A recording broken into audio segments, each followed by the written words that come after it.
Imaginez un instant.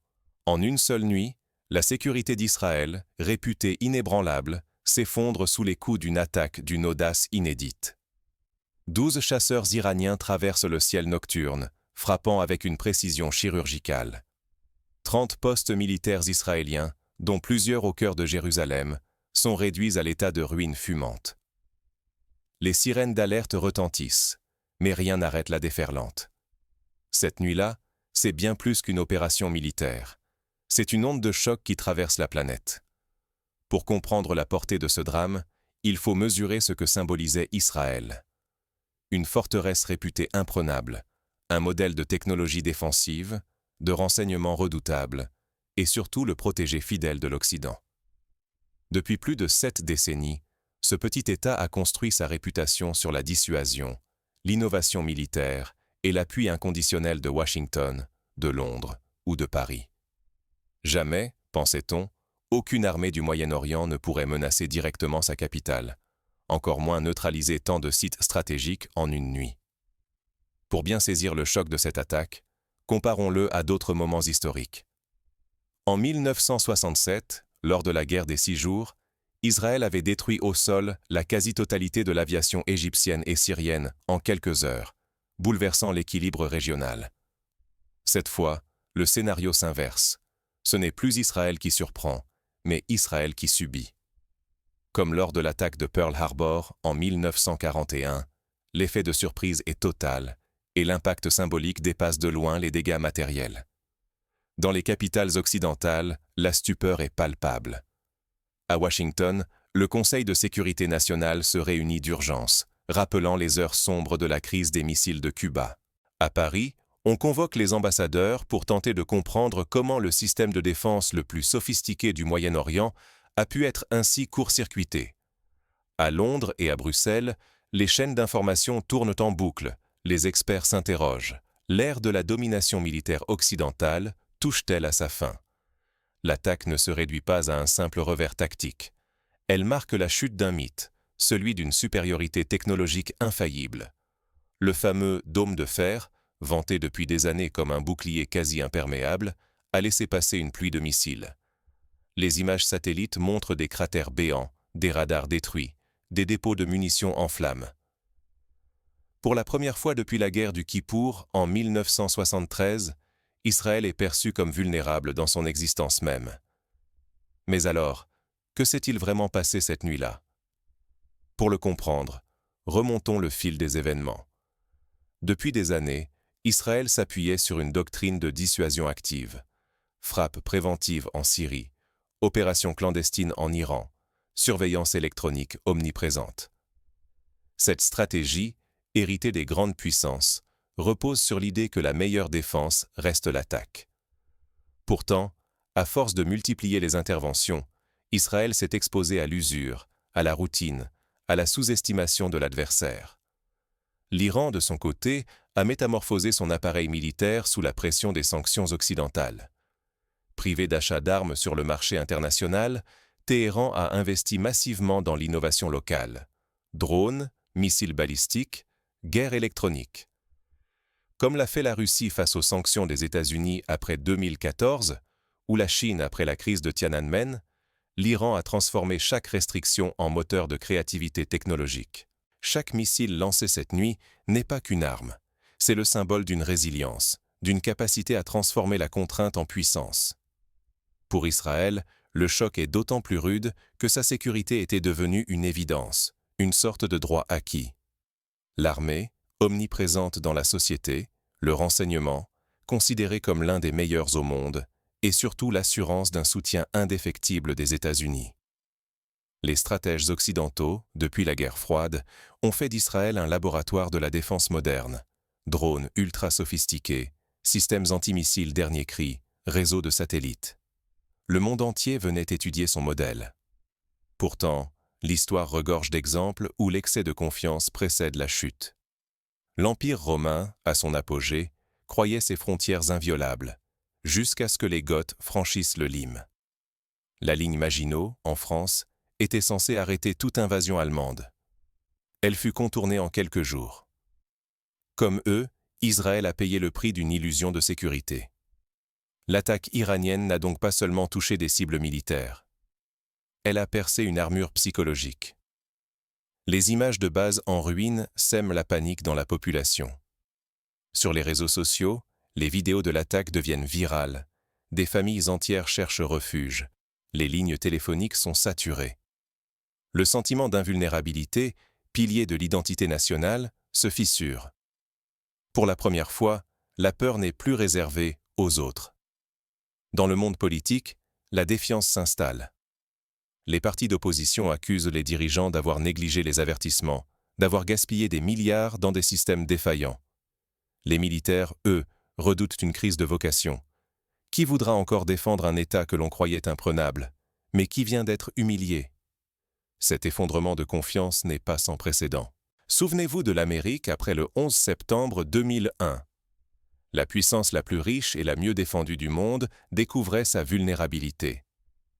Les conséquences furent majeures, remise en cause des alliances, bouleversements économiques, montée des populismes. En Israël, ce même scénario risque de se reproduire à une échelle adaptée au contexte régional. À l'international, la réaction est ambiguë. Les alliés d'Israël expriment leur solidarité, mais dans les couloirs diplomatiques, le malaise est palpable. Plusieurs chancelleries européennes rappellent que la réponse militaire ne saurait suffire à garantir la sécurité à long terme. En Afrique, en Amérique du Sud, en Asie, la perception est tout autre. Pour beaucoup, cette attaque est vue comme un rééquilibrage, une leçon donnée à l'Occident et à son protégé.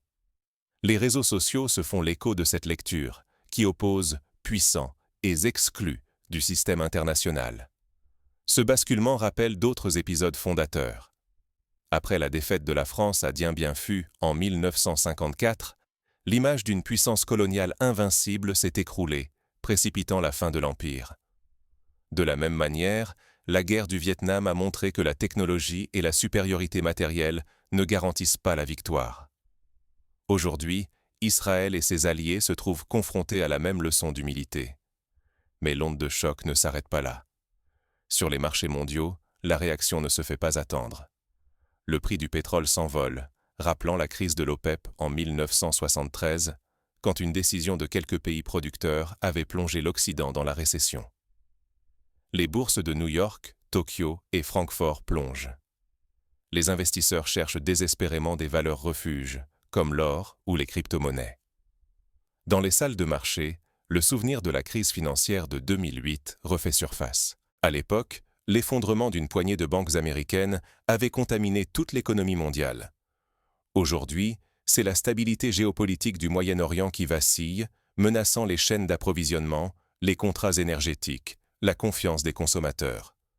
Les économistes préviennent, si la crise s'installe, la récession pourrait être profonde et durable. Face à ce désordre, certains pays tirent à leur épingle du jeu. La Russie et la Chine, longtemps reléguées au second plan dans la région, profitent du chaos pour avancer leurs pions. Moscou propose sa médiation, Pékin offre des garanties financières à Téhéran. Les routes de la soie, déjà en construction, deviennent des alternatives crédibles aux circuits occidentaux. Pour la première fois depuis la Seconde Guerre mondiale, l'Occident n'a plus le monopole de la diplomatie et du commerce. L'axe Paris-Téhéran-Moscou-Pékin, autrefois hypothétique, prend forme. Des contrats d'armement, d'énergie, de transport sont signés en urgence. Les sanctions occidentales, qui visaient à isoler l'Iran, se retournent contre leurs auteurs. Les entreprises européennes perdent des marchés, les monnaies nationales vacillent, l'euro et le dollar sont contestés dans les échanges internationaux. Cette reconfiguration du pouvoir mondial rappelle la conférence de Bandung en 1955, où les pays du Sud ont posé les bases d'un nouvel ordre mondial. Aujourd'hui, le même esprit anime les puissances émergentes. Il s'agit de résister à l'hégémonie économique, d'inventer des alternatives, de bâtir des alliances fondées sur la réciprocité. Pour les sociétés civiles de ces pays, c'est une revanche sur des décennies de marginalisation. Mais le séisme va plus loin.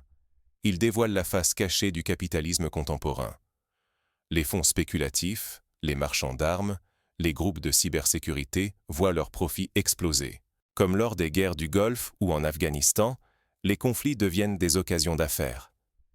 Les industries de défense recrutent à tour de bras, les budgets militaires sont revus à la hausse. L'économie mondiale, loin d'être un rempart contre la guerre, semble s'en nourrir. Ce constat renverse les dogmes des dernières décennies. On croyait que la mondialisation, en multipliant les échanges, garantirait la paix.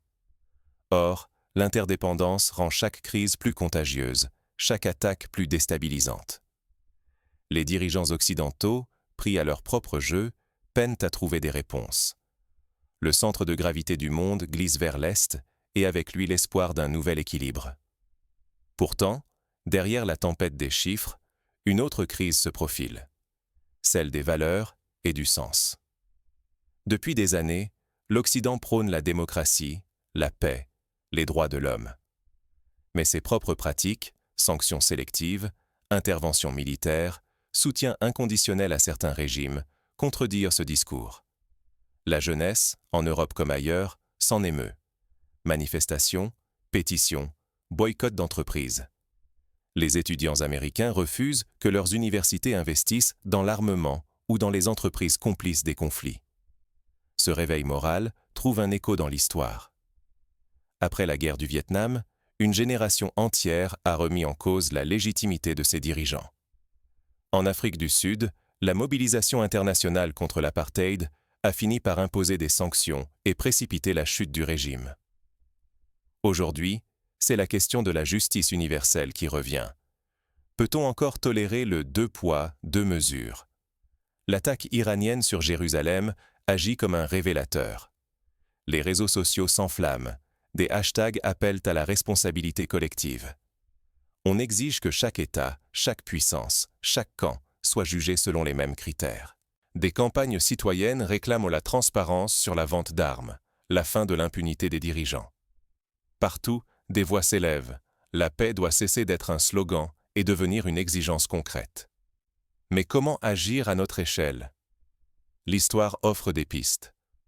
Après la catastrophe de Tchernobyl, la mobilisation citoyenne a imposé des normes de sécurité plus strictes.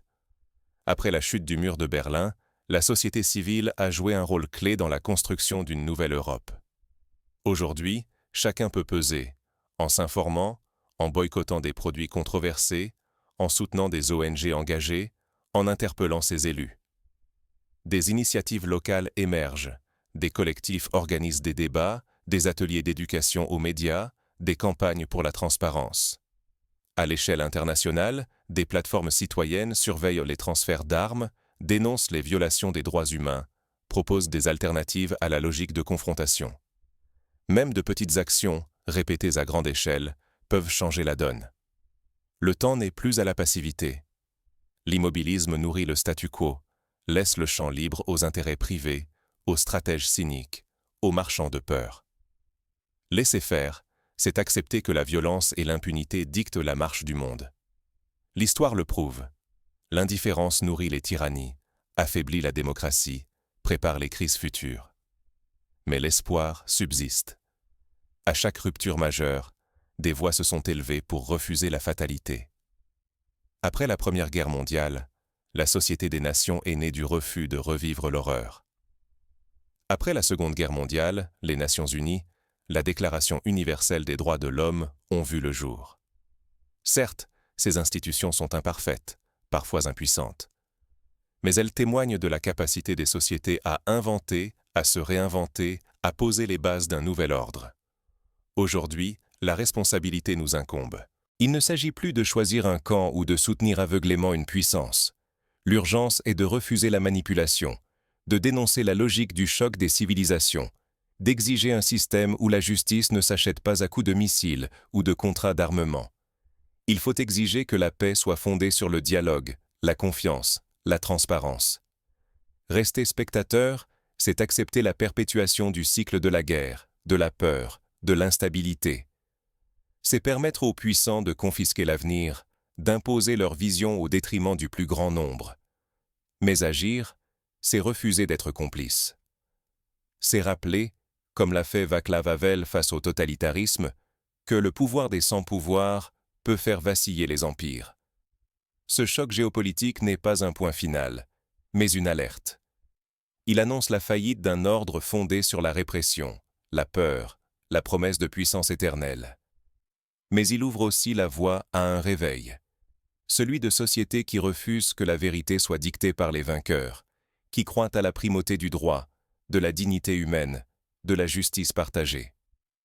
Être lucide, c'est comprendre que le vrai clivage ne sépare plus l'Est de l'Ouest, ni le Nord du Sud, mais ceux qui profitent du chaos de ceux qui le subissent.